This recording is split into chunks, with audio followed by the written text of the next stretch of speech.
Kasus mafia tanah, oknum Kades dijebloskan ke penjara. BNN amankan 30 pelaku narkoba dan judi. Mekanik listrik tewas tersengat arus listrik. Selamat malam pemirsa, selain cuplikan berita tadi, kami juga akan menghadirkan informasi menarik lainnya. Bersama saya Maria Hutasoid, pemirsa inilah Sumut hari ini malam selengkapnya.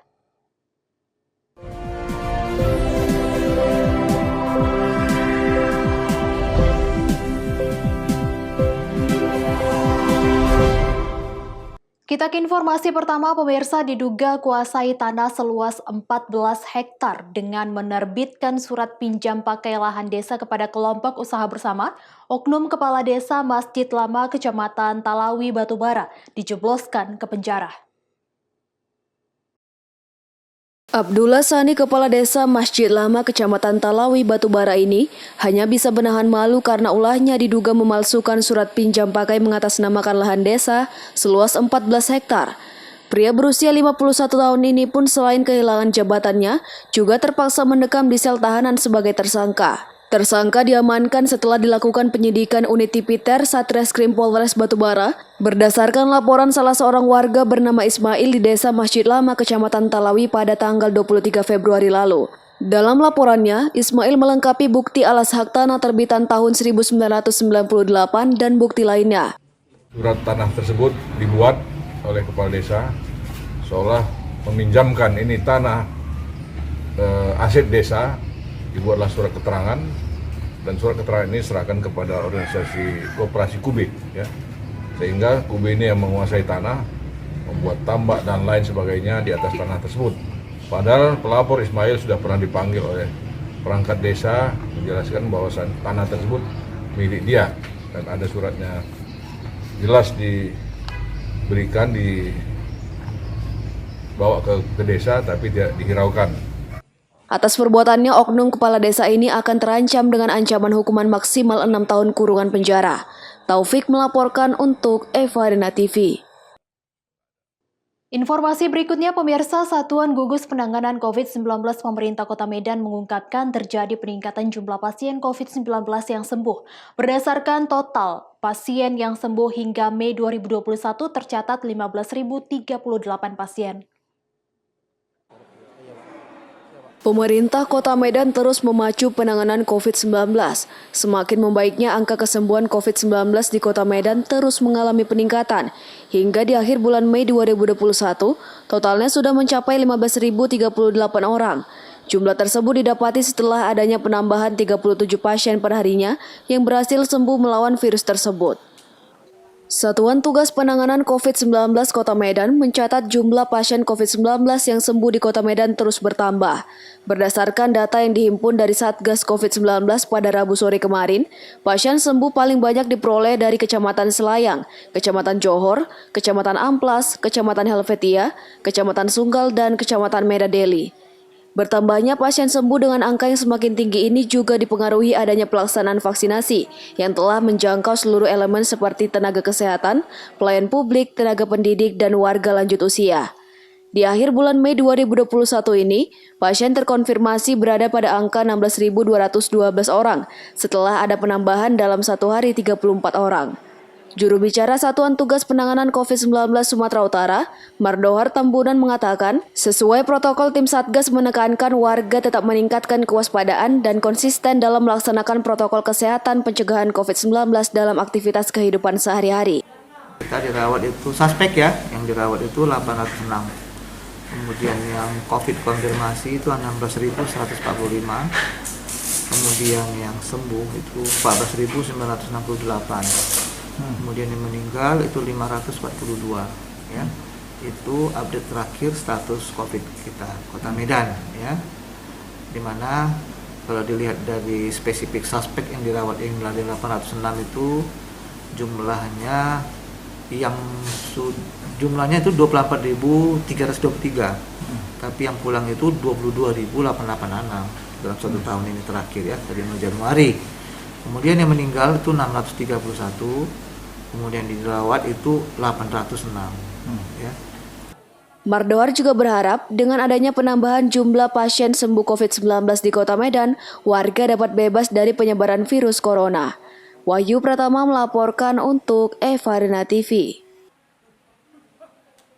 Sementara itu, pemirsa, Badan Kenaziran Masjid Agung Kota Sibolga menggelar salat sunnah berjamaah gerhana bulan pada 26 Mei 2021. Tepat terjadinya fenomena astronomi langka gerhana bulan total yang terjadi setiap 195 tahun sekali. Masyarakat Kota Sibolga bersama jamaah Masjid Agung Sibolga terlihat sangat antusias dalam mengikuti ibadah sholat sunnah gerhana bulan. Ketua Umum BKM Agung Kota Sibolga Bahrum Saleh menyampaikan, digelarnya ibadah sholat sunnah gerhana bulan ini sebagai bentuk rasa syukur umat muslim atas kebesaran dan kuasa Allah Subhanahu wa Ta'ala. Dalam pelaksanaan ibadah tersebut juga dihimpun infak dari jamaah dengan jumlah Rp4.100.000 yang nantinya akan disumbangkan ke Palestina sebagai wujud kepedulian terhadap sesama umat muslim. Pada malam hari ini sengaja memang dikumpulkan dan juga beberapa hari sebelumnya, yaitu untuk melaksanakan gerhana bulan. Tentunya sholat gerhana bulan, tentunya semua ini adalah untuk menunjukkan suatu kekuasaan Allah di tengah-tengah kita. Pada hal ini tentunya kami bagi kita sebagai seorang manusia hamba Allah, tak ada lain kecuali untuk mensujudkan diri kepada Allah, mengingat kebesaran Allah tentang adanya yang namanya gerhana bulan. Sebelumnya, Badan Meteorologi, Klimatologi, dan Geofisika atau BMKG menyatakan fenomena gerhana bulan total atau super blood moon akan terlihat pada 26 Mei 2021 di seluruh wilayah Indonesia mulai pukul 18:18 waktu Indonesia Barat, pukul 19:18 waktu Indonesia Tengah, dan pukul 20:18 waktu Indonesia Timur. Gerhana bulan total ini hanya terjadi setiap 195 tahun sekali. Rizky Ramadan melaporkan untuk Eva Rena TV. Semut hari ini masih akan kembali sesaat lagi, tetaplah bersama kami.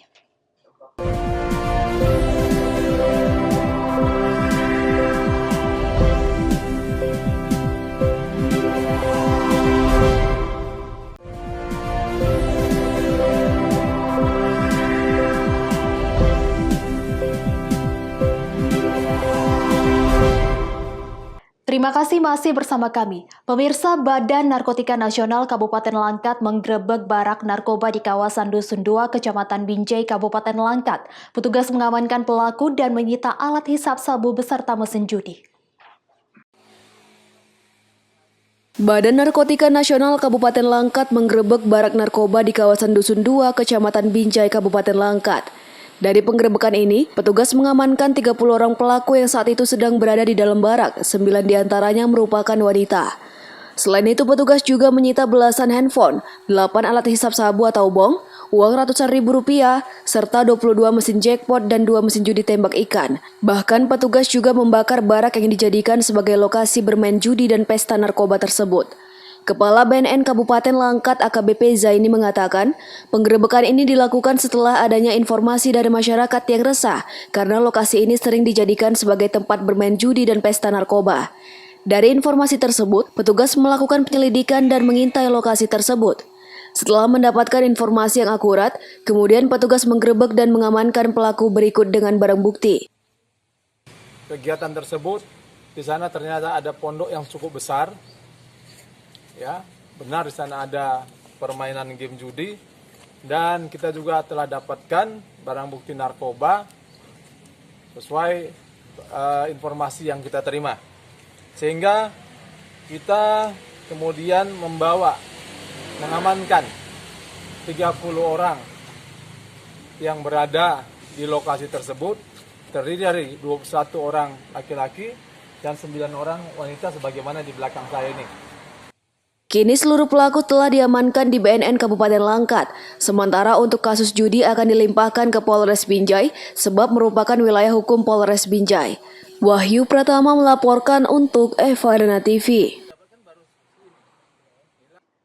Informasi lainnya, pemirsa, puluhan warga Dusun Natinggir, Desa Simare, Kecamatan Borbor, Kabupaten Toba, Sumatera Utara, melarang PT Toba Pulp Lestari menanam bibit eukaliptus di tanah adat yang diklaim warga. Sebagai bentuk protes, warga melakukan aksi unjuk rasa. Puluhan warga yang mengusahai tanah adat di Desa Simari, Kecamatan Borbor, Toba, Sumatera Utara, melakukan unjuk rasa pada 24 Mei 2021 lalu. Warga protes lantaran PT Toba Pulp Lestari menanam bibit pohon eukaliptus di kawasan yang diklaim warga sebagai tanah adat. Unjuk rasa yang berlangsung di Simpang 4 Dusun Natinggir selanjutnya direkam warga di media sosial. Dalam rekaman terlihat warga Dusun Natinggir melakukan aksi sembari membentangkan spanduk bertuliskan identitas kawasan hutan adat dan bukan hutan negara. Akibat unjuk rasa tersebut, akses mobilitas dari PT Toba Pulp Lestari mengalami kendala beberapa saat karena warga memenuhi ruas jalan. Warga tumpah ke jalan dilakukan sebagai bentuk kekesalan warga terhadap kebijakan PT Toba Pulp Lestari yang dinilai akan menguasai tanah adat warga. Namun unjuk rasa berlangsung sama sekali tidak mendapat pengawalan dari aparat kepolisian. Menurut Ketua Adat Dusun Natinggir Rudolf Pasaribu, menjelaskan bahwa tanah adat yang diklaim warga sudah lama dikelola PT Toba Pulp Lestari. Tidak hanya itu, warga berujar pihak PT Toba Pulp Lestari diduga kerap memberikan intimidasi kepada warga sekitar. PT Toba Pulp Lestari kerap melarang warga untuk mengambil kayu bakar di tanah adat yang diklaim warga. Jadi kami merasa keturunan ukurannya sama Rohos, merasa udah dikuasai PT TPL. Seluas, menurut sejarah ini tanah kami, tanah wilayah adat kami seluas kira-kira 1.500 hektar. Jadi sekarang setelah udah kami ingin merebutnya kembali, ternyata kurang lebih tinggal 100 hektar. Jadi sekitar 1.400 hektar sudah dikuasai oleh pihak TPL. Jadi tadi kami memblokir jalan sebenarnya bukan untuk memblokir, cuman kami melarang pihak TPL supaya jangan ditanami wilayah adat kami di Natinggir ini. Jadi kalau masalah di luar wilayah adat kami tidak melarang, cuman kami melarang pihak TPL supaya jangan ditanami kembali wilayah adat kami yang sudah kami petakan, begitu Pak. Buntut atas kebijakan perusahaan pengelolaan bahan baku kertas itu, warga mengaku sering ditakut-takuti oleh pihak perusahaan, dan apabila warga nekat mengambil kayu di tanah adat yang diklaim warga, PT Toba Pulp Lestari akan melaporkan persoalan tersebut kepada pihak kepolisian. Warga menjelaskan adanya klaim atas tanah adat tersebut berdasarkan surat keputusan Mahkamah Konstitusi yang berisi diantaranya bahwa sekitar 20.754 hektar lahan konsesi di bawah naungan PT Toba Pulp Lestari adalah wilayah masyarakat adat. Mengacu pada surat keputusan Mahkamah Konstitusi, warga selanjutnya terus menyuarakan untuk mempertahankan lahan adat tersebut. Menurut warga, luasan tanah adat yang dikelola warga sebelumnya mencapai 1.500 hektar. Selama mengalami perubahan hingga bertahun-tahun saat ini, tanah adat warga tersisa hanya 100 hektar. Persoalan ini dianggap akibat kebijakan perusahaan PT Toba Pulp Lestari yang mengelola lahan tersebut dan mengabaikan surat keputusan Mahkamah Konstitusi. Tidak hanya persoalan klaim atas tanah adat, warga juga protes kandungan kualitas air sungai yang mengalir di sekitaran kawasan tanah adat warga. Sebelumnya air masih dapat digunakan warga untuk mandi dan mengambil air minum, bahkan air sungai dapat langsung diminum warga. Namun sejak kawasan tersebut diklaim sebagai lahan konsesi PT Toba Pulp Lestari, warga meyakini kandungan mineral air sudah tercemar sehingga tidak dapat digunakan kembali oleh warga sekitar. Jamarlin Saragi melaporkan untuk Eva Arena TV.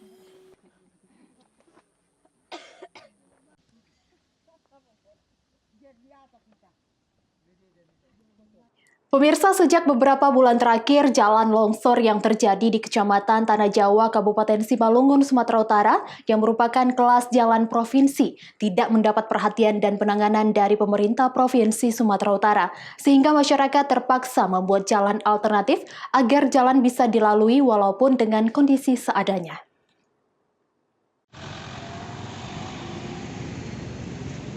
Tidak adanya perhatian dari pemerintah Provinsi Sumatera Utara dalam mengatasi jalan longsor yang sering terjadi di Kecamatan Tanah Jawa, Kabupaten Simalungun, Sumatera Utara, sangat mengganggu mobilitas masyarakat. Lokasi longsor ini berstatus jalan provinsi yang menjadi akses jalan utama menghubungkan beberapa kecamatan di Kabupaten Simalungun. Sudah berbulan-bulan jalan ini mengalami longsor dan kondisi terparah terjadi pada awal tahun 2021 lalu yang mengakibatkan seluruh badan jalan terputus total karena intensitas curah hujan yang tinggi. Belum adanya penanganan dan perbaikan dari Pemprov Sumut, masyarakat setempat terpaksa membuat jalan alternatif agar bisa dilalui walaupun dengan kondisi seadanya. Mengingat lokasi longsor berada di daerah perputaran ekonomi pusat kota Kecamatan Tanah Jawa. Jalan alternatif dibuat tanpa bronjong penahan yang rawan akan kembali terjadi longsor. Upaya ini dilakukan agar jalan dapat kembali dilintasi oleh warga walaupun menerapkan sistem buka tutup satu arah. Ini Pak, sampai sekarang pemerintah sendiri udah ada yang dilakukan? Ya nggak ada ya, begitu-begitu aja. Ini yang ada ini ya anak-anak muda lah. Oh gitu Pak ya? Yang nyumbun-nyumbun pakai plat ini. Ini bencana ini yang terbesar di tahun ini Pak ya? Nah, yang di tahun ini ya. Tapi udah pernah ini kejadian tahun 94. Tahun 94 ya Pak? Ya. Terparah Pak untuk saat ini? Ya ini enggak. Baru beberapa bulan terakhir ini ya Pak? Warga berharap pemerintah segera cepat tanggap untuk memperbaiki jalan yang sudah berulang kali longsor ini, agar aktivitas warga menggunakan jalan tersebut kembali normal. Dosi Simarmata melaporkan untuk Evarina TV.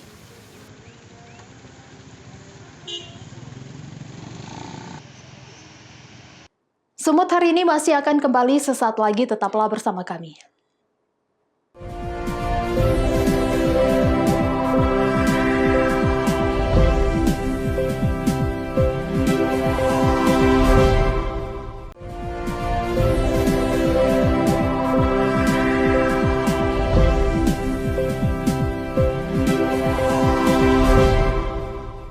Terima kasih masih bersama kami. Pemirsa, seorang mekanik panggilan ditemukan tewas setelah tubuhnya disengat arus listrik saat melakukan perbaikan instalasi di perumahan Karya di Jalan Karya, Kelurahan Tualang, Serdang Bedagai, Sumatera Utara. M. Rashid Dalimunte berusia 61 tahun, warga lingkungan Juani, Kelurahan Simpang 3 Pekan, Kecamatan Perbauan, Serdang Bedagai, Sumatera Utara, ditemukan tewas tersengat aliran listrik. Insiden tewasnya korban terjadi ketika melakukan perbaikan instalasi listrik di perumahan Karya Jalan Karya, Kelurahan Tualang, Serdang Bedagai pada Rabu 26 Mei lalu. Berdasarkan pengakuan warga sekitar, korban kesehariannya diketahui sebagai mekanik listrik panggilan untuk memperbaiki instalasi listrik di masing-masing rumah pribadi. Saat kejadian, korban terlihat meregang nyawa di atas plafon rumah ketika melakukan perbaikan listrik. Insiden tersebut sempat menghebohkan warga sekitar, hingga warga ramai di lokasi kejadian. Rozi, salah satu warga yang mengetahui kejadian itu, menjelaskan sebelum tewas korban sedang menyambung kabel listrik di atas plafon sambil duduk di atas baja ringan. Sejurus kemudian, korban tersengat arus listrik. Seorang rekan korban, Fendi, sempat menyapa korban dari bawah dan terus memanggil namun tidak ada sahutan. Mengetahui tidak ada respon, rekan korban mencoba naik ke atas plafon dan melihat korban sudah tidak bergerak. Peristiwa tewasnya korban selanjutnya dilaporkan kepada Polsek Perbaungan. 8 kurang udah kejadian meninggal gitu. Abang taunya gimana Bang? Pas bangun tidur tengok kok rame gitu ya. Gitu saya periksa tengok masuk dalam, ada yang meninggal. Itu saya bantuin ngeluarin mayat tersebut. Ya, ternyata pemilik juga meninggal. Meninggalnya karena tersetrum. Posisinya di mana waktu itu? Posisinya di dalam, di atas, di kamar, ruang kamar. Berapa orang waktu itu dia kerja? Dia kerja 2 orang, tapi di atas dia sendiri. Petugas sudah memasang garis polisi dan melakukan evakuasi terhadap jasad korban. Hingga saat ini masih dilakukan penyelidikan atas tewasnya korban. Evakuasi dilakukan petugas dengan menjebol plafon. Warga sekitar mengaku rumah tempat korban bekerja merupakan milik warga yang bekerja di Malaysia dan rumah dalam keadaan kosong. Peristiwa tersebut telah ditangani pihak Polsek Perbaungan. Guna penyelidikan lebih lanjut, jasad korban dibawa ke rumah sakit untuk divisum. Namun keluarga korban tidak bersedia untuk divisum. Rekan kerja korban mengaku sebelum tewas korban diminta untuk merapikan jaringan instalasi kabel listrik. Abdul Malik melaporkan untuk Evarina TV. Pemirsa, banjir rob melanda 6 kecamatan di Kota Tanjung Balai, Sumatera Utara. Banjir diakibatkan tingginya permukaan air laut akibat super blood moon atau gerhana bulan total.